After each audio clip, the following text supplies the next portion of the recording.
గొడుగు పట్టే వృక్షం. విత్తనం విత్తేది ఒక్కడే, ఒకే ఒక్క చిన్న బొరియలో, మన్నులో నీటిలో తడిచి మొలకేసి పిలకేసి చిలవలు పలువలుగా శాఖోపశాఖలుగా మారేది ఈ బీజమే. చిగురులేత ఆకులై గుబురు రేకులై విస్తరించి ఉర్రూతలూగేది ఈ బీజం.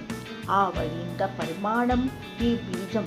దినదినం చూస్తూ కంటిని మాయ చేస్తూ చిగురులు దాటి పత్రాలు విప్పి శాఖలై ఎదిగి చిరుమొగ్గలేసి రసరమ్య పూలుగా మారి ఫలమై విత్తనమై పూలై కాయలై కాయలే ఫలాలై ఫలమై తిరిగి విత్తనమై విత్తనమే నేల చేరి మన్నులో కలిసి చిలకగా మారి చిగురు వాసన రుచి వేరు, ఆకు ఒక్క తీరు రూపు వేరు, మొక్కల ముడతలు పువ్వు రేకులు రూపులు రంగులు వేరుగా, కసురు పిందెలు వేరై లేత దోరకాయలుగా తీపి పండ్లుగా మారి రూపు రుచి రంగరించి వేరువేరు తీరులై పుష్పించి ఫలించి బీజం నాటేనాడు ఒక్కటవ్వగా తీగలై వంకలై విస్తీర్ణాలై వందలాదికి వందనాలై వర్ణింపలేని వర్ణింపజాలని సేద తీర్చి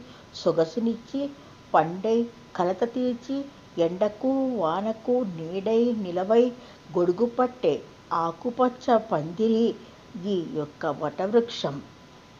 పేద పిక్కి సేద తీర్చుకుందుకు వంటొండుకొందుకు చల్లగాలి వీచి నిద్రపుచ్చేది ఈ వటవృక్షమే.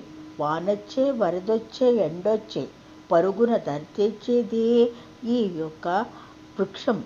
పంతులు పాఠం నేర్పేందుకు, మున్సిపు మీటింగులు పెట్టేందుకు, నాయకులు జేజేలు పలికేందుకు ఈ నెలవే ఈ ఆకుపచ్చ గొడుగు పట్టే పందిళ్ళు. ఈ ఆకుపచ్చని పందిళ్ళే సుమా. సెలవు మరి.